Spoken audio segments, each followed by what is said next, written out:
It's episode 5 of Beyond the Skybox, an after-hours show about games and nerd culture. I am your host and editor-at-large of SkyboxCritics.com, Brian Barnett.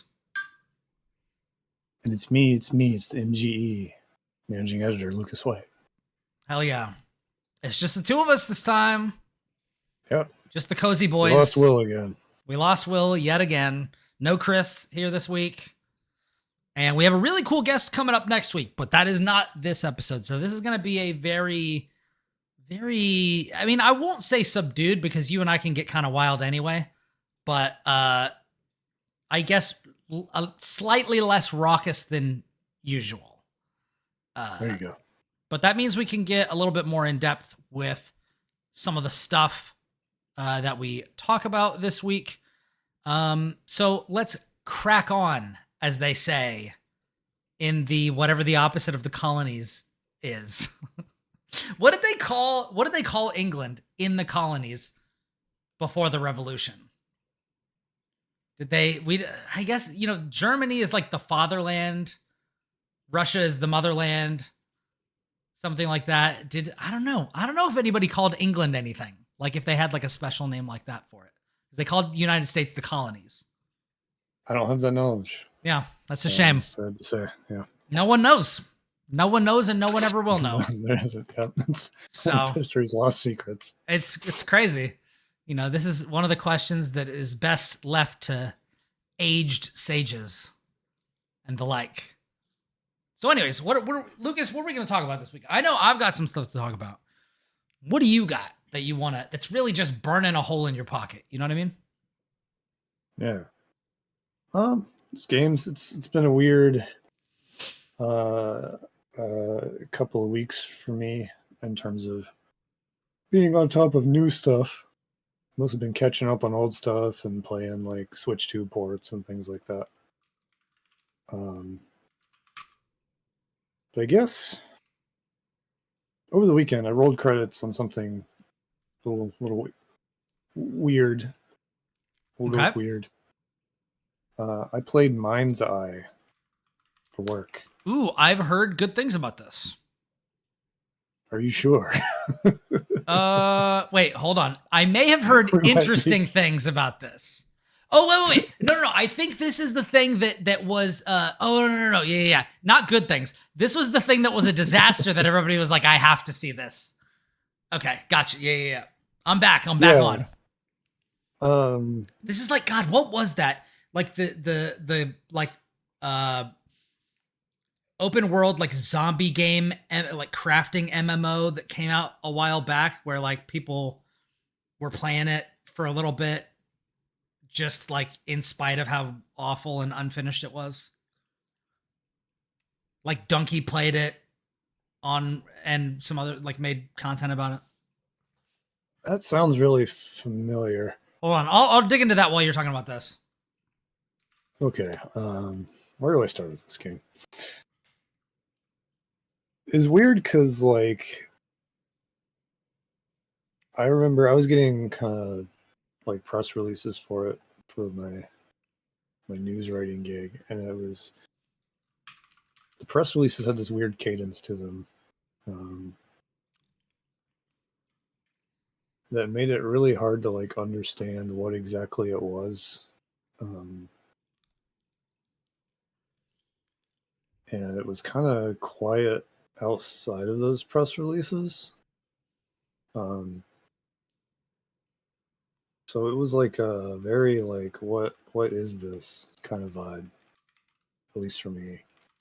But I guess it's also notable because it's IO's first published game.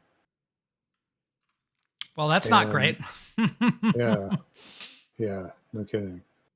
And I guess the developer is led by a guy who was at Rockstar for a long time. Doing lead work in some capacity for Grand Theft Auto.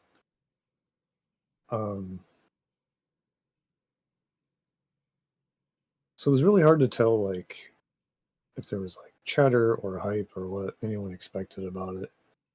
But it started getting really close to release, and some people like in media were like, "So what is this exactly? And why is nobody talking about it?" And it seemed like it was almost headed towards to one of those like, "Oh, this game's like a punchline" kind of things. Yeah. Almost like first thing that comes to mind is like Mass Effect Andromeda when that first came out. Yeah. Mostly because And people then just expected something different. yeah. And it was also like really, really glitchy and stuff, and that's usually like big profile game is glitchy. That's funny, and everyone has a new thing to make fun of. So it almost seemed it was like heading in that direction. And there was weird stuff like one of the executives was like talking shit on Discord and saying that there was like a targeted uh, like hate campaign against the game or something. He was really going all in on these like this like conspiracy stuff, and IO was kind of like, whoa, whoa, whoa. Yeah. We didn't say that. He didn't like say who he was talking about or anything. He was doing like weird, vague, like executive posting. People who were like, media is paid for, were like kind of cheering along with him.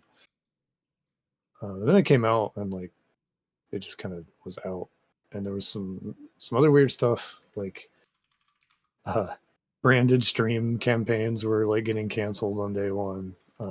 There was one guy who went kind of viral because he was like doing his stream didn't get canceled and he was doing it, and then he started talking about like the game's out now for blah blah blah blah, and then he just couldn't like keep his composure anymore.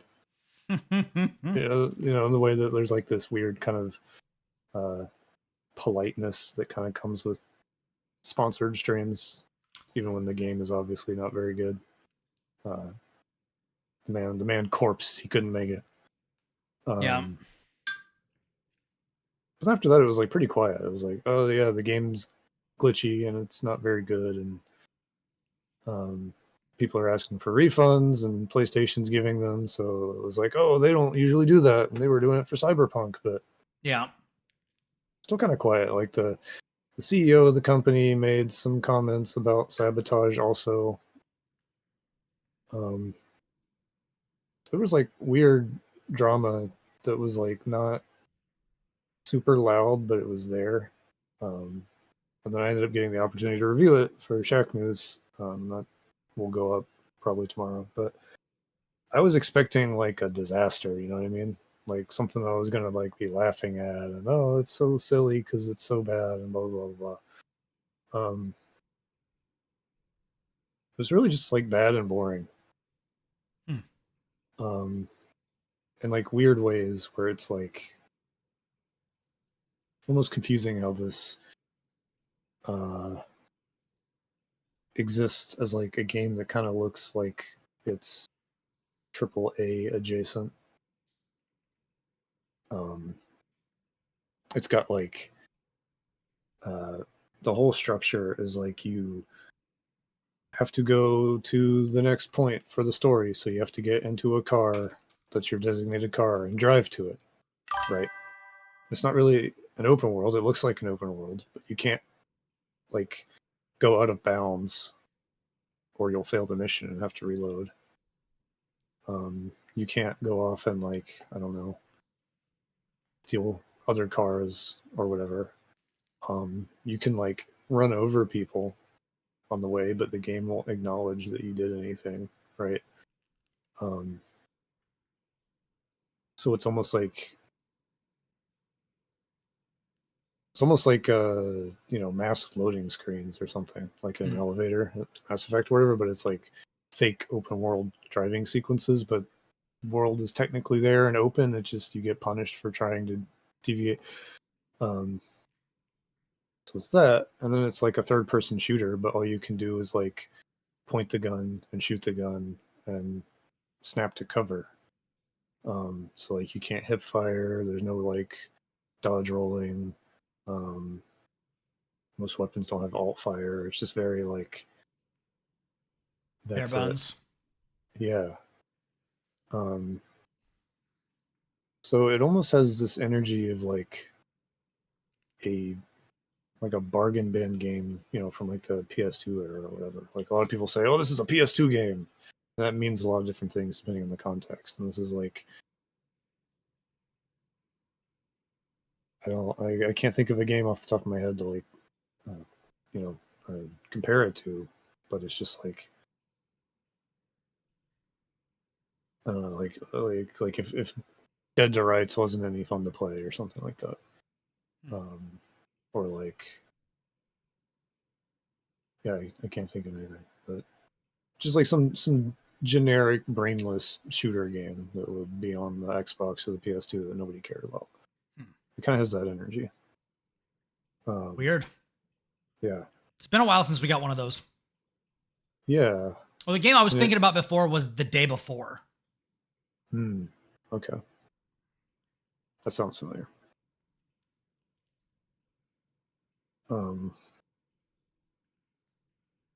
So since I didn't have like fun things to rag on the game about and whatnot, I guess I was kind of thinking like about things like polish and like baseline expectations for games and stuff like that. And it just made me wonder, like, how did this game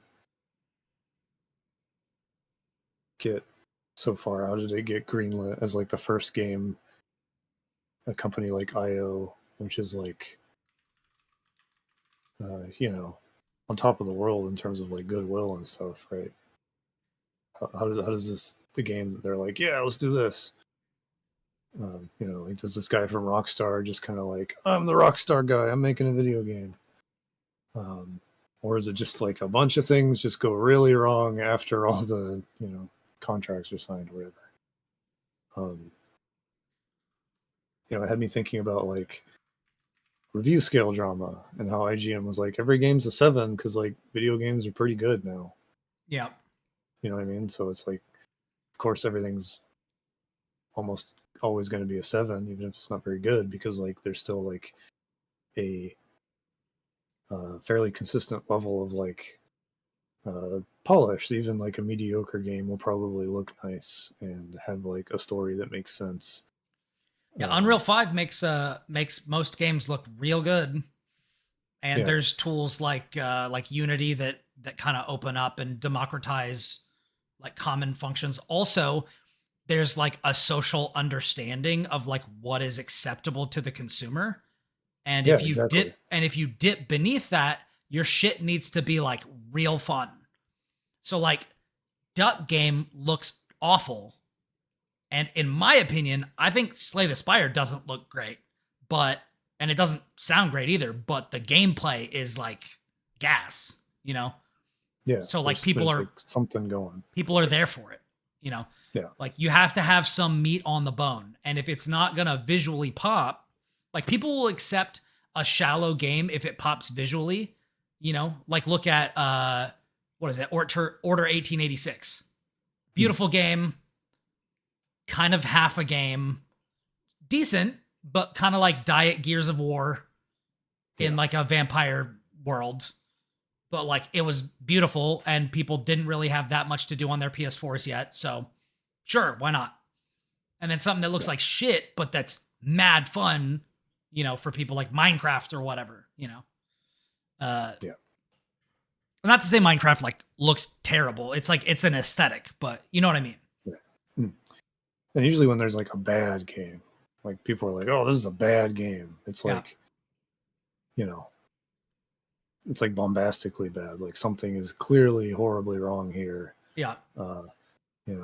Things are falling out of the sky and all kinds of people are making fun of it and having a good time. And this is just like, it's got nothing. And sometimes that is like also a draw, you get The Room, like as a bad movie. It's like you get, God, what would it be? Like Goat Simulator or, what's another just bad, like Just Cause maybe? Like something that's just kind of like, it's just janky. But like that's part of I don't feel this way, but some people feel that way about the Bethesda games. Like if Yeah. Fallout or Skyrim weren't like a little janky and you had people's bodies like skating across the floor, like it wouldn't be Mhm. the same, you know. Yeah. Or somebody get hit by a dragon and just like fly up, and then 5 minutes later they come down. You know. Yeah. It's weird. It's got like the story that's like really oddly written. Like it doesn't really make sense. It uses a bunch of interesting seeming things.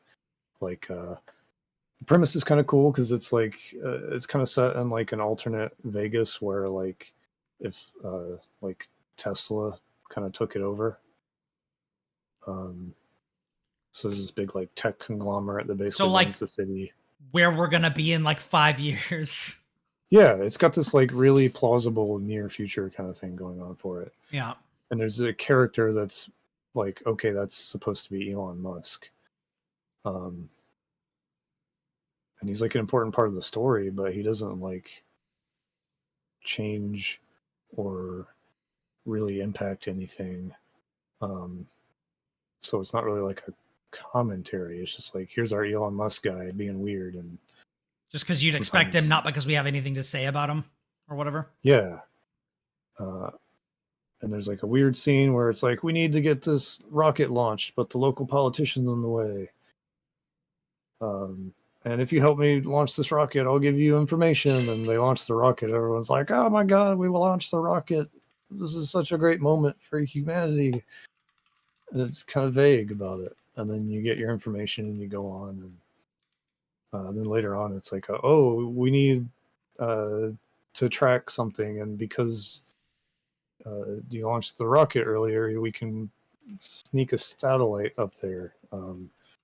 But it doesn't really like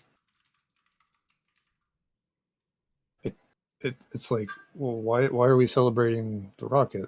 Why did we need to launch the rocket? It's just because the Elon Musk guy wanted to launch a rocket and now he's really happy. Yeah. And then there's stuff about like AI and like there's robots and there's like, oh, there's a security vulnerability and the robots are being kind of weird and you think, oh, it's going to talk about like, you know, AI because again, it's everywhere. Plausible near future. Yeah. Like, but then it's like space aliens are responsible. Weird. That's kind of a weird deflection. Yeah, and that's kind of where it ends, and it's like they take all these pieces and put them on a board and just kind of like clatter them around and don't really do anything with them. And then the dialogue has this weird cadence to it where things don't always make sense in English, if that makes sense. Is it made by a team in another country or something? I'm not sure. Let me check this out. I'll dig into this. I wish I had specific examples prepared, but it's more just like these characters just kind of said lines at each other, and it doesn't quite gel in a way that people having a conversation would kind of react to each other.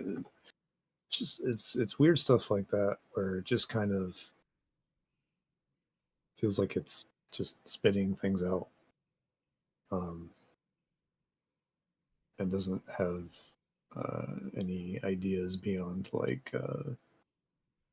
just we're having these things in here as part of what we see as necessities of a story structure. Move, beat, the end. And then there's like weird references to Burning Man for some reason. And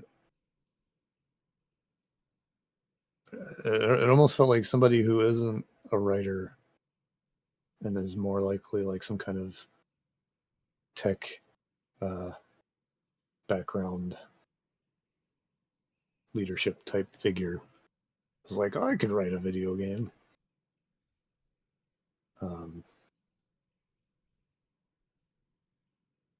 Yeah, it was just kind of a very head scratching experience.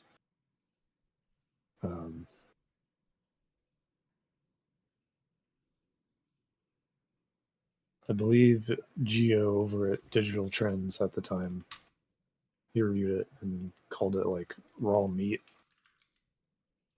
because it has some of these interesting pieces of its like premise on the board. I was like, oh, that's an interesting analogy. Maybe there's like hints at interesting things or threads that are started and maybe don't land quite or get abandoned or something. And it's way more shallow than that. It's like all window dressing and that's it. And you're just kind of playing as this walking gun, basically, who's like, I need to know about my past.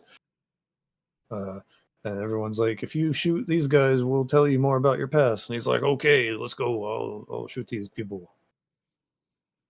And then there's aliens at the end, and then it's over. It has this kind of level editor thing on the side that I think they intended to be this like platform where it's like, all right, we're going to make some content with it for the post game. And then we're going to have like a beta out for other people to make stuff and share it. And it spits you out post credits into free roam mode, which, you know, is just that open world where nothing happens. You can't really do anything just without the boundaries. But you're like this old guy in like a halter tank top that's really dirty. And it has this like Burning Man reference written on it. And he's got a gas mask on his face. And he has a submachine gun. And it's like, why am I suddenly playing this weird character and this totally different person? Yeah, and that I have no attachment to. Yeah. And it's just like, man, there's very, very odd piece of software that's not odd enough to be funny. I think most attempts to be like, haha, look at this weird thing kind of fizzled out for that reason. Yeah. So you just look at it and you're just like, okay. Yeah, just like bad movies. If you try to make a bad movie on purpose, that's probably going to fail. If you try to make a great movie and you feel like you're a visionary and it ends up being a bad movie, you know, you could have a cult hit on your hands. Yeah. Or it's like the middle of the road thing. Yeah. Where like, it just kind of stinks and it's not going to be anything. Yeah, exactly.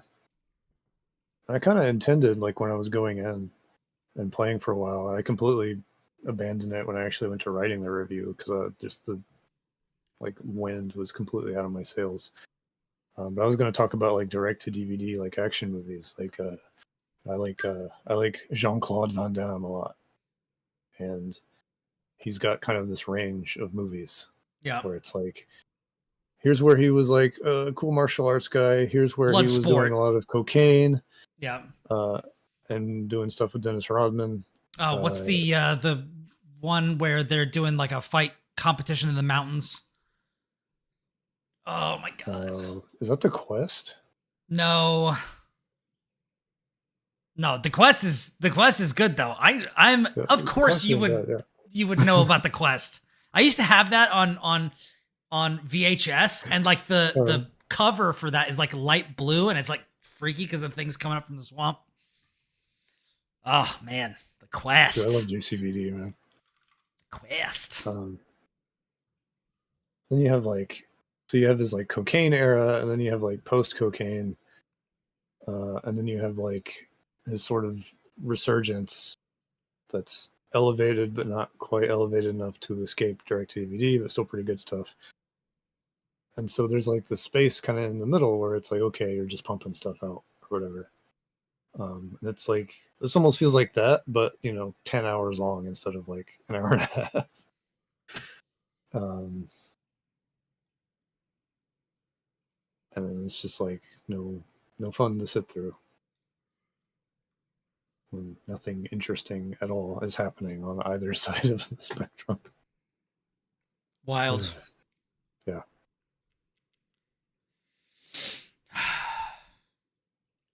God, it's killing me. It's like it's the name of the movie is the name of the like killing fighting tournament. Oh my God. It's like a famously bad movie. But it's like good bad. Is the name of the tournament? Yeah. God damn, what is that?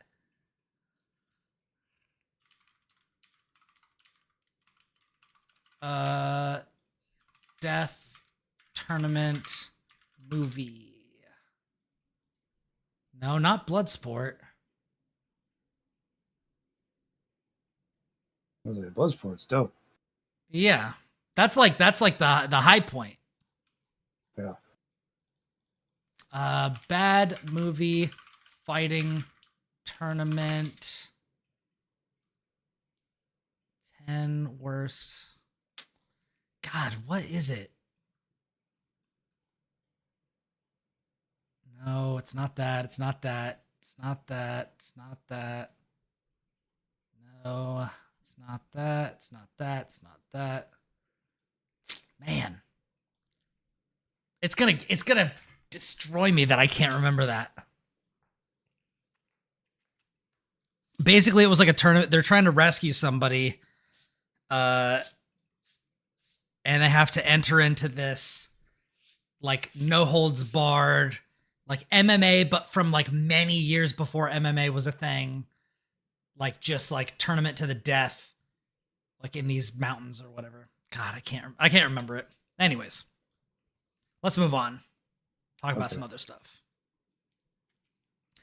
I have, if you know anything about me, you know that I have been deep into Marvel Rivals for a while.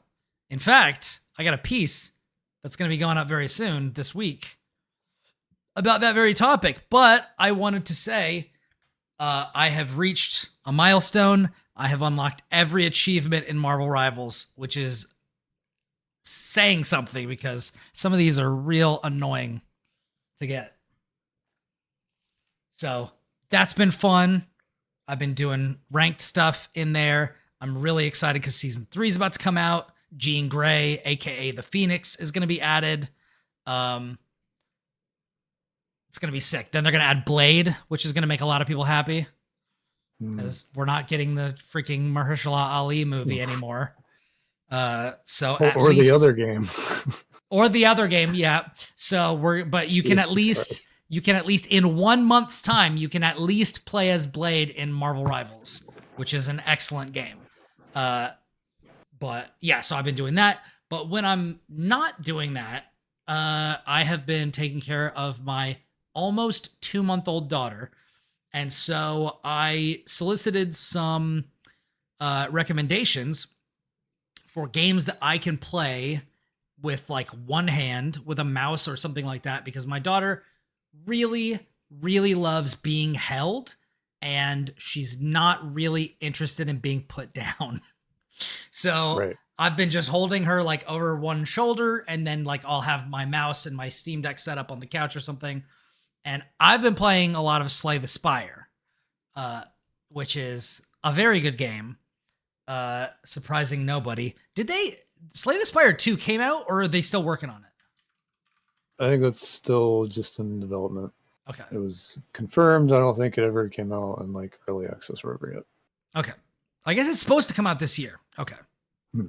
Yeah, so I'm excited about that. But until then, I am playing this one. I'm playing Slay the Spire 1 on my Steam Deck. And still real good. Have you played this game? Are you familiar with this one? Yeah, I played it a little bit. It took a while to grab me. As you may have surmised from my comments earlier, not a huge fan of how it looks, not a huge fan of the art or the music or anything like that. But the gameplay and the deck building is quite good. The relic system, quite good. And so that's been a lot of fun. Going through it this time, I think the first time the Silent was my favorite class. Now I think the Defect is probably my favorite. But yeah, so I'm excited about. I'm excited to dip into the early access on the next game.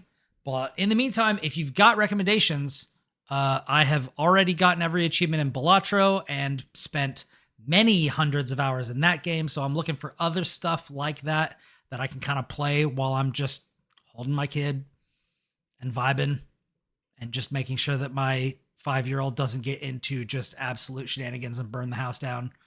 Right. So yeah, if you know, you know. But yeah, that has been pretty much what I've been doing. I've got some other stuff that I can talk about. But since Will isn't here this week, then I might wait on that. Fair enough. Since there's... Oh, actually, you know what? No, I can talk about something else. So we talked about this. We talked about this before. I started playing Look Outside. Oh. So... Ooh, that's a good one. Yeah. So I reached out to the devs after you had mentioned it, and they're like, yeah, sure. They like were putting out an update or something, and I was like, all right, let's get into it. Real creepy off the jump. Oh yeah. Real good. I was like, Did you look outside? No, not yet. I want to really badly. As an enjoyer, you probably can't see it. I have like the collected works of H.P. Lovecraft over here behind My Hero Academia. I'm a big Lovecraft fan, so like when people are like, "Don't look outside," I'm like immediately like, what is this forbidden knowledge? I must have it. Name your price. You know, and so that has been a lot of fun. I was telling my wife, I was like, bro, I'm like 5 minutes into this game, and I've already been creeped on by my neighbor through a hole in the wall. And I walked down the hall, stumbled into somebody's apartment, and murdered them. And I'm like 5 minutes into the game. I've already killed one of my neighbors. And I got to spend 2 weeks in this fucking building without going out. It's pretty good. It's pretty good. Hell yeah. Have you gone through the room with the teeth? No, but I have seen through some places. Like there's some places that you can't get to, but you can see. I've seen some stuff, and I'm trying to figure out how deep I want to delve and I really appreciate this. They're like, hey, just so you know, the place you just wandered into is really dangerous. So like, think about this if you want to do this. And I'm like, all right, noted game. Thank you very much. So I went back and cooked something, and took a shower, which I love that you can do. And it's like, there's a window in the bathroom too. And it's like, well, your neighbor said you probably shouldn't. And I'm like, just waiting for something to happen to the neighbor. But yeah, it's very good. I'm still very early on in that, but I just wanted to shout that out because I am very into what it's doing. Yeah, it's a really, really fascinating game. Very, very unsettling. The art's incredible. You never played Scald against the Black Priory, did you? Or did you? No, but I remember looking at it and you okay, talking about it. So I'll be interested to get back to you after I'm finished with Look Outside and see if I want to point you in that direction. I mean, I feel like you would enjoy it, but it's also like, I'm sure you've got other stuff you're trying to get into. Mm-hmm. All right. What else do you got, my friend? Okay. So last week I was very excited and also upset. Will talked about the new Digimon game. Oh yeah. Time Stranger. Yeah. Because the previous game, Digimon Story Cybersleuth, is one of my favorite games of all time. And it's a game that I have taken every opportunity to be annoying about. I gave it honorary game of the year every time I was in a seat to give the game of the year, like at Prima Games when I was there. I'd be like, Digimon Cybersleuth, the game of the year every year, just as kind of like a stupid bit. And that's a game that came out 10 years ago at this point. It was originally on the Vita. Game of the year, 10 years running. Crazy. Yeah, every single year. If I had the kind of power, I would do that. Like, you know what's great? Like a big outlet. Is now you're a co-founder of a video games website. Yeah. It's crazy how things happen like that. Be on the lookout for more Digimon shit posting at every opportunity. This is kind of like ironically, but it's actually legitimately one of my favorite games ever. And after SGF and previews kind of started going out, and people kind of had no choice but to play the Digimon game because they were there for work. So, it was no longer a case of that. Oh, there's these 3 people tops in the industry who've been yelling about that game. We can just hand wave it and laugh at the silly RPG nerds and their stupid Digimon game. This time they didn't have a choice, right? They had to play. And everyone who played it was like, oh shit, this game's cooking. And around the same time, the game just happened to go on sale, like on PC and on the Switch eShop. So it's like less than $10 right now, still, even, I think. And Ken Shepard at Kotaku, he was like, I'm going to take this opportunity to scream about this game since everyone's talking about Time Stranger. And he got a bunch of people in the space and media to finally try it out. And so there's, if you go on Blue Sky and you search Cybersleuth, you'll just see a bunch of people started playing it over that week or so. Well, and $10. Like, I guess I'm probably gonna have to do that too. I think it's like $7 on Fanatical if you get the PC version. But it was really funny to see like people were playing it. People were like, "Oh, I'm gonna replay it," and then, like people posting like, "Oh, I bought it because these guys are talking about it." And some people are like, "Why am I playing this game?" And just a nice little like momentum thing for a game I've always kind of cared a lot about. So of course I jumped in and I've been playing it. I've been playing it on Switch too, and enjoying the slight bump in performance that's afforded. So I thought in the spirit of all that, I'd just talk a little bit about why that game's awesome. Cool. Because like I'm not really a Digimon person. I know Ken is. He's been into Digimon since forever. So he's like ride or die. I was like, I watched the show a little bit when I was a kid, and I kind of played some of the other games and whatnot. Just as an RPG person, I like monster games like Pokemon and Dragon Quest monsters and whatnot. So Digimon's kind of in that territory, so I have played them, and there's some of the characters I like, but I'm never really like into Digimon.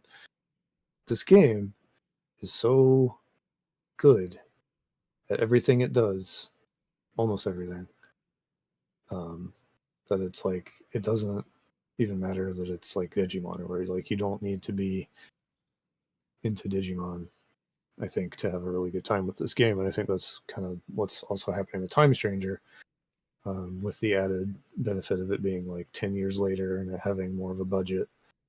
And it's doing maybe a little more funky stuff with combat and stuff, whereas this one's more straightforward, turn-based. And so it's got a few things going for it. Just off the top of the bat, it has a really interesting, like, striking art style. God, I had them. I had this stuff pulled up last week because I wasn't sure how much time we were going to have, and now I don't have it pulled up anymore. How could you? Digimon. Haha, thank you, Google. Okay, so the artist who did like all the character designs and stuff is Suzihito Yasuda, and this is a person who is known for things like Durarara. Oh yeah. They did the art for Shimigami Tensei Devil Survivor. They had a manga called something Quartet. Absolutely bombing this now that it's trying to talk about it. That is okay, because I can do this. Yokozuna Quartet. Nice. I think, Jesus, I guess they're also the artists for Is It Wrong to try to pick up girls in a dungeon. I don't know if that's bad or not, because I've never messed with that, but I that's also on will their resume. try to look that up. We'll see. Oh my God, it auto-completed from Is It Wrong? That's crazy. It's popular. That shit is popular. For better or worse. So the music is composed by Masafumi Takada. You will recognize them if you like things like No More Heroes or Danganronpa. Ah, yeah. Yeah. In fact, if you just listen to Cybersleuth's title music, you'll be like, "Oh shit, that sounds like Danganronpa." Yeah. So it has this kind of like edgy style to it that you wouldn't normally associate with Digimon, like right off the bat. And then it kind of has this thing where it's like, it's as much a weird like anime story with like a bunch of bizarre human characters kind of bouncing off of each other as it is like a Digimon thing. And I think it's kind of messy because titles get swapped around the localization a lot, but there's Digimon Story and then there's Digimon World. And I don't have perfect knowledge because I don't have the deep Digimon fandom or whatever, but I think like Digimon World is where you go if you care more about like the Digimon characters, and it's more like a Monster Rancher kind of thing where you're like raising the creatures and it's all about that. Okay.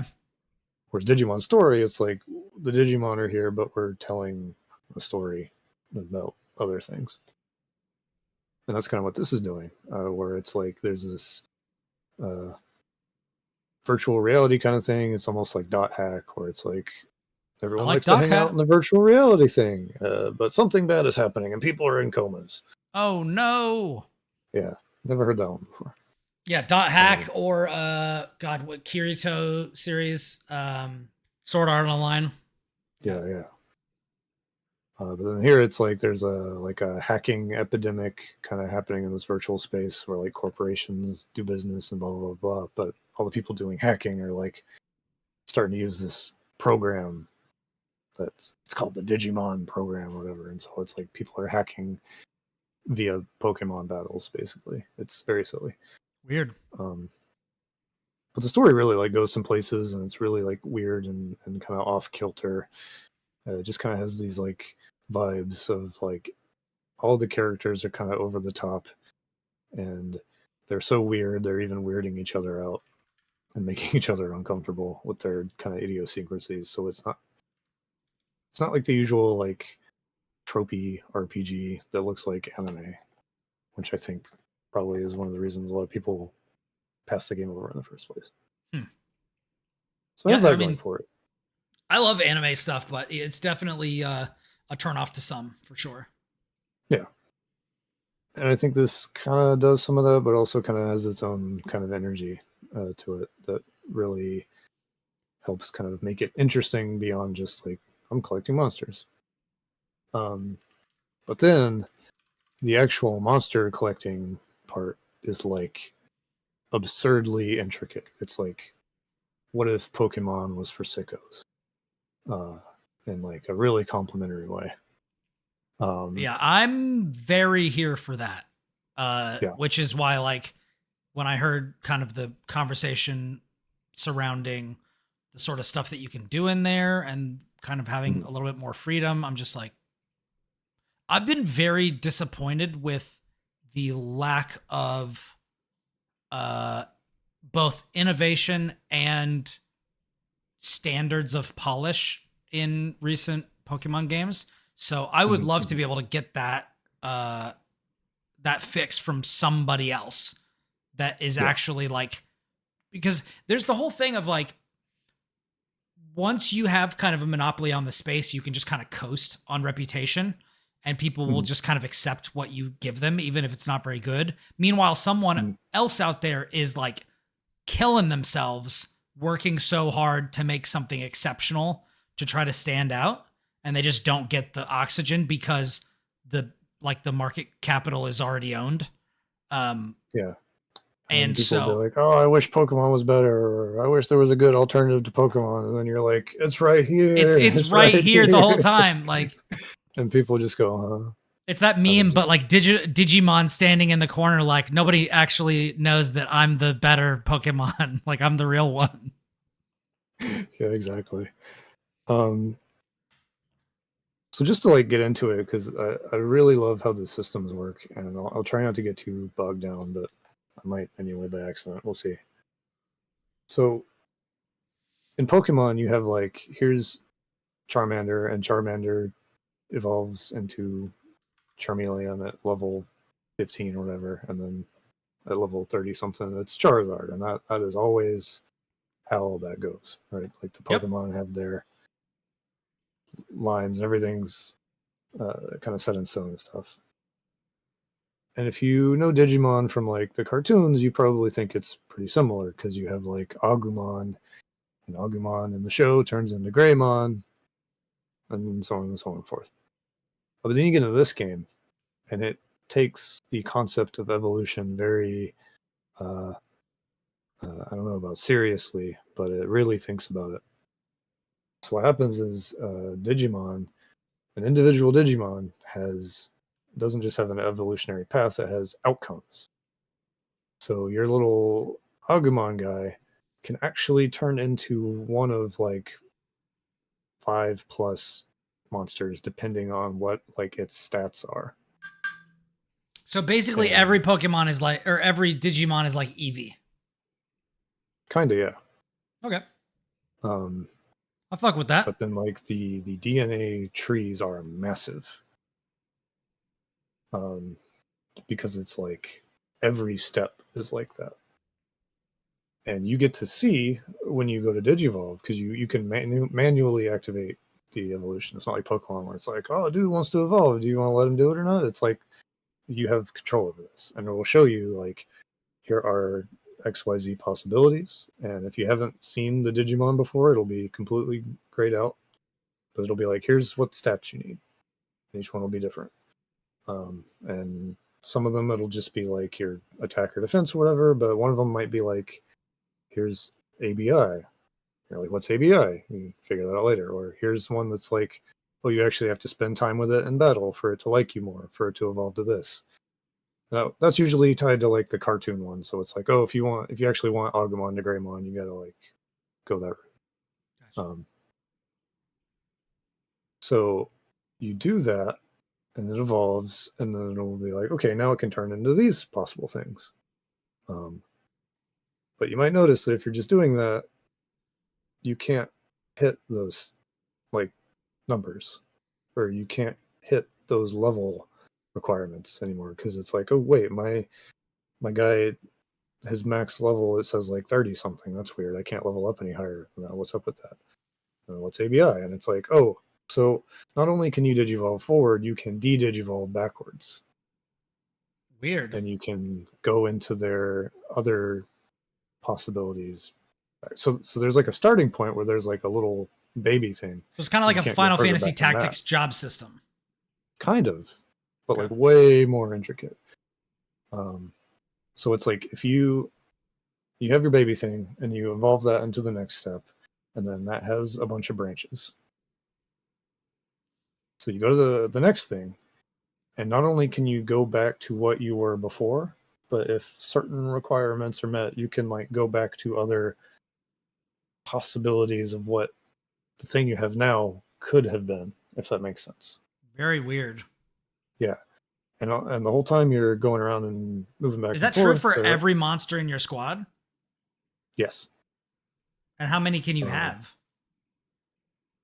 You can have 3 participants in battle, and then you can have a bench that gets bigger as you go because you get like memory upgrades as you progress through the story. I forget how deep your bench can be. Okay. But then you have like this base where you can kind of manage all your evolutions and stuff. You can have farms with like 10 additional slots, and you park a guy in a farm and they'll passively get EXP. Okay. Over time. And then you can also set like training and stuff to get them additional extra stats like EVs in Pokemon almost. Yeah. And that'll help you, like if you're going up this chain, you see this thing and it's like, there's no way this guy can have this much speed, because it wants you to go and take it to the farm and train it. And as you evolve and digivolve. EVs meaning effort values, not EVs meaning multiples of the Pokemon called EV. Right. The hidden stats that are not so hidden here. Yeah. But like as you digivolve and de-digivolve, your level cap goes up for your guys, as well as the cap for those EVs. So it's like the more you fuck around with these guys, the more you can kind of bake on extra stats. And of course, the higher levels they can go, so they'll get more natural stats. And so there's a little bit of Disgaea in that as well. That's interesting. Yeah. So you can just spend hours and hours and hours and hours just playing with all the different possibilities and stuff. And man, that just keeps me going. So like, man, I have so many hours in this game. This definitely speaks to a time in my life, like when I was in college, when I played what must have been like 300 hours of Pokemon Ruby or something like that, where it was just like, that was just like the thing that I did. Like my buddy was playing like Final Fantasy VII, and I would just plop down, and my other friends were playing like Four Swords Adventure on GameCube, and I would plop down on like a beanbag chair and just have my Game Boy Advance and just be playing Ruby. Just like, all right, let me train these guys up. Okay, let me hatch some new ones that have like better IVs and different stuff like that. It's a rabbit hole you can definitely get drawn down into for sure. So especially in this, it's like you're just constantly discovering new ones through that. It's not like it's not like going out in the wild and catching them. It's like finding them through manipulating like the evolutionary path. It's really cool. And to be honest, I would much rather that. Like I would much rather be discovering different forms that your monsters can take, instead of just like, oh, we've incrementally improved your hidden statistic that makes them slightly better at battling with this one move or this one like suite of moves. I just find that more interesting. Yeah. So this one, it's like, do you really need all the extra stats? Not really. Like you can get through the story with, just playing it kind of normally. But if you really want to get like the crazy, strongest, most ridiculous looking Digimon, you gotta play with this stuff and really learn how it works and how to manipulate it. It's really cool. Well, I'm excited for final team of 3 guys can just like the amount of different things those 3 guys probably were before you got them to that point. Yeah. It's crazy. Yeah.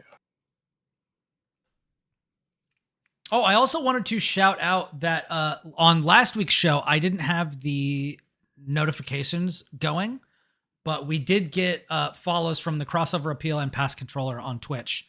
So I wanted to shout out to those people and say thank you for the follows.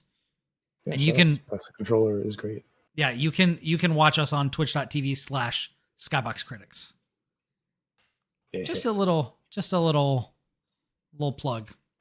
Shout outs and plugs, very important in the space. Yeah. Well, I'm excited for you to get into Time Stranger. Yeah, I mean, it's been 10 years since that came out, and there are other Digimon story games that came out over the years, so this 10-year gap is pretty huge for that series, and like a lot of those came out on like the DS and stuff, so it was just easier to pump out games back then.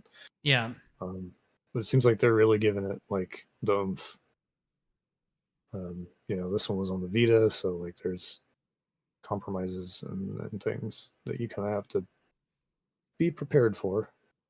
With the last one, or with Time Stranger? With Cybersleuth. Okay. So yeah, it came out on the Vita, then it was ported to like PC and Switch and stuff later on. As somebody who played the Zero Escape games, like after they came to PC, it's like, they were definitely Vita first development, and you do feel that. So hopefully Time Stranger will really be cooking with gas this time around. It seems like it really is. It seems like the wait was not,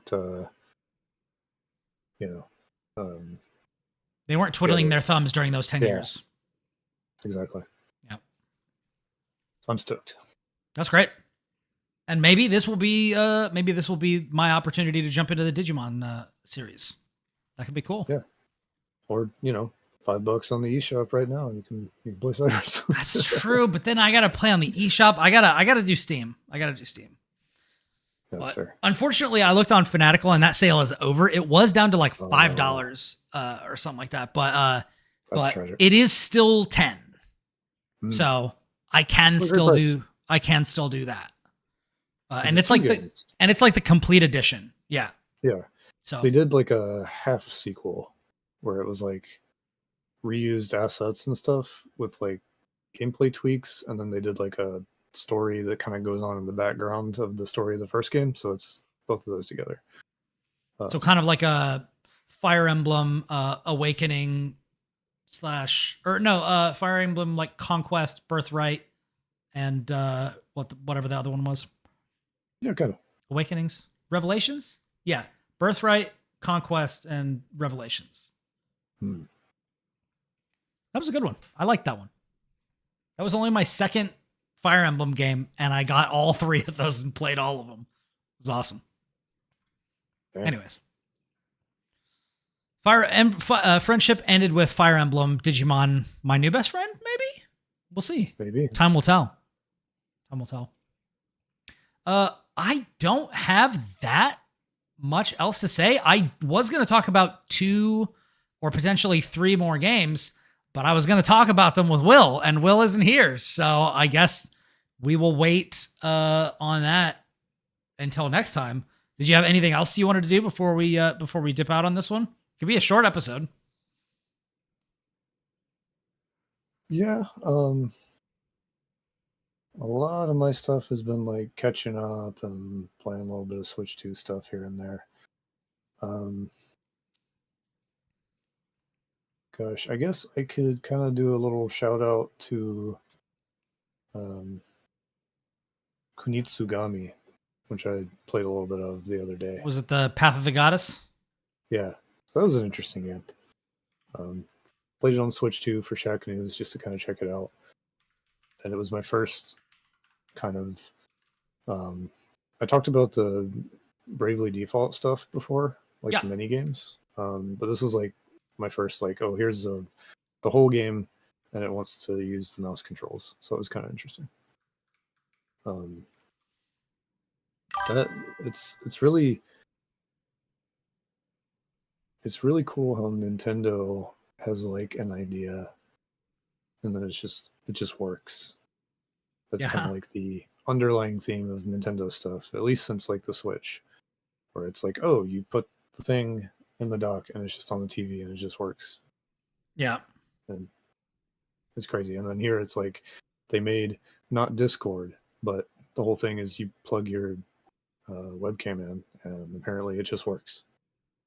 Wow. Like all the noise canceling and background kind of blurring and all the little features it has that are things that you probably have to tinker with elsewhere just work.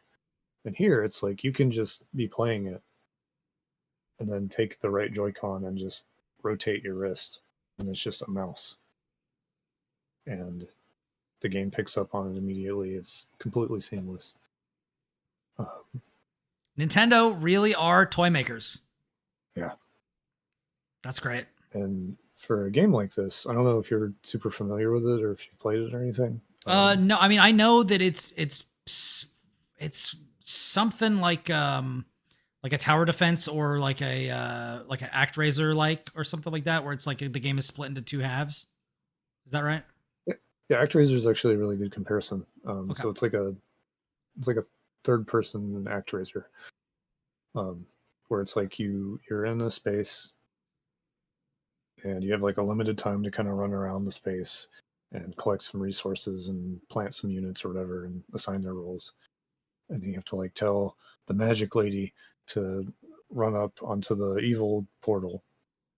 And as soon as you run out of time, nighttime happens and stuff starts coming out of the evil portal, and then you have to go and fight the stuff. And the action isn't like, it's not like a character action game. It's more simple than that. It's like you've got your light and your heavy, almost similar to like Muso's, the way the controls are. But then you have like your homies on the side, and you can have like archers or attackers or like shield guys or whatever, and you can kind of pause the action and kind of tell them to relocate and whatnot, like a RTS kind of thing, I guess. But just being able to like pause it and then mouse mode and like you go here and you go here and you go here, and I'm gonna micromanage stuff in a way that feels a lot better than just being on the controller and going through a menu. It's really interesting. Yeah, that's one of my biggest gripes with like console gaming, is that I just genuinely prefer mouse and keyboard. There are games that just work better with that, and I really wish like if consoles would stop charging me to use my own internet that I'm already paying for and let me use mouse and keyboard controls, I would be totally fine playing stuff on console. Like, other than the fact that I, like, with Steam or other things on PC, prefer to keep my game library in one place where, like, I don't have to buy new hardware or whatever. But, like, for the stuff I already have, I wouldn't have a problem with that if they would just give me more control over my ability to use the inputs that I want to. Yeah. So I really like that Nintendo is doing that. It's cool. And like, I've never been like a mouse and keyboard person, and I still struggle with it when I have to. But kind of being in this sort of halfway environment, I was actually kind of like playing the action parts, not just putting the controller back to do that, but like I had the left Joy-Con, using it like a normal controller for movement, and then using the mouse to like move the camera and attack and stuff still, and that actually felt pretty good. Yeah. So it was kind of like doing a little of both. And that was kind of interesting. Yeah, I thought you were going to say like the Nintendo halfway house. And I was like, oh, that is kind of an interesting way to put that. Like, you know, you're like, you're not fully, recuperated from your controller life. You know, you're not fully on board with mouse and keyboard, but you are, you're one foot in both ponds, half controller, half mouse. Yeah. It makes me wonder if like I'd be okay at shooting games if I didn't have to use the keyboard to move around. I still had like the stick in one hand, but then I had like the aiming and stuff in the other hand. I was kind of making some light bulb type situations go on in my brain a little bit. Like, this actually feels pretty good. Yeah, I bet you could do that. I mean, with like the way that like Xbox has done with like the adaptive control, or sorry, scrap that, remove that from the record, strike it. The way that PlayStation has done with like some of their like adaptive controllers or things like that, like accessibility controllers and stuff, where it's like, okay, you can use half of this controller and then half of this other thing, where it's just like, all right, yeah, you can kind of customize your thing. There's got to be a way on like Steam Input where you can enable just like, all right, I want to use half of my PlayStation controller or Switch Pro controller and like my mouse. It would be really disgusting if they were like, all right, I want to use half of my mouse. I want to use the mouse for vertical input, and I want to use, my D-pad or whatever for the horizontal movement. That would be just perverse. You're like recreating the N64 controller, but in like the worst possible You're way. making this. You're remaking the Steel Battalion controller, but just with whatever you have on hand. Oh my god. Yep. Crossover Appeal in the Twitch chat says played a few hours of Path of the Goddess. Very cool hook. Need to get back to it. Yeah. I don't. Do you know how long it is? No idea. Yeah. I only played a few levels just because I was doing like a feature for it, just like here's how it is on the Switch. I definitely play. I heard it's like pretty easy. And normally like kind of real time strategy stuff is just not my jam because it's too much for me to fucking rattle around in my brain. But if Yeah. it's like on the easier side, I might kind of dip in because I like the idea of kind of being in there as a guy on the map, kind of being mostly in charge with just the other stuff kind of as support. It looks like it's 17 to 34 hours. Interesting. Oh yeah, the graphics look pretty impressive. The same thing. Yeah. Oh yeah, it looks really good on the Switch too. Not the most consistent performance, but it's a RE engine game, and they certainly seem to be cramming that onto the Switch too pretty well. Yeah. Heard good things about Street Fighter, despite some of Street Fighter's new issues. Yeah, which you can. Hey, there's a segue. You can read about Skybox. You can read about it right now on Skybox, baby. Shout out to Ashley. Yeah, Ashley Schofield, I believe. Yeah, street art, strength, and selling out. How Street Fighter 6 sacrificed its identity to chase brand synergy. What a freaking banger! Yeah, just great. So go check that out. Yeah, is that it? You good to go? We can dip out. Yeah, I think I'm. Alrighty. Things to talk about. We will definitely be back with more for you guys very soon. But thank you for joining us for episode 5 of Beyond the Skybox. If you want to check out all the stuff that we're doing, as we said, you can check us out at skyboxcritics.com.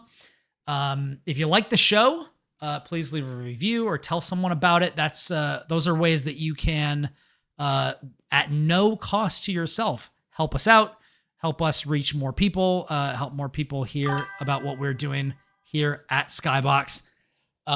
If you want to support us monetarily, we would appreciate it greatly. That would enable us to keep doing what we're trying to do to improve the games criticism machine, as it were, the industry as a whole. You can head over to patreon.com/skyboxcritics. You can join us at the $5, $10, $15, and I believe $25 tiers. I'm going to add some more like bigger tip jar ones for if people just want to like help fund what we're doing with the site. You also get like bonus shows and different things like that. We're going to be having a Marvel vs. Capcom episode of Skydive, which is our newest show. That's going to be a lot of fun. So be on the lookout for that. You can check us on Twitch, YouTube, and all of that at Skybox Critics. And you can find us on Blue Sky at skyboxcritics.beeskee.social. Beeskee. I mean, it's B and then Sky.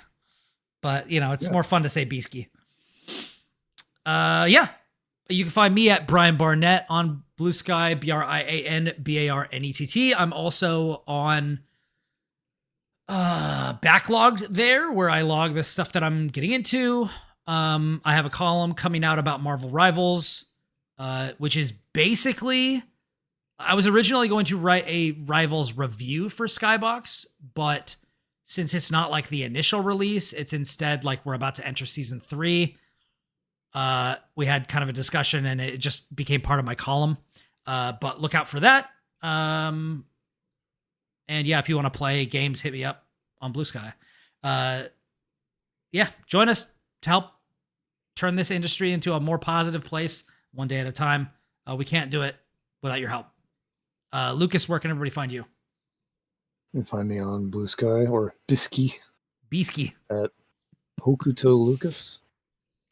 You can find Most of the writing I've done this week on SharkNews.com because I've been playing catch up and like traveling and stuff and this whole thing. But hopefully, I'll have my shit together enough to have my next review on Skybox very soon.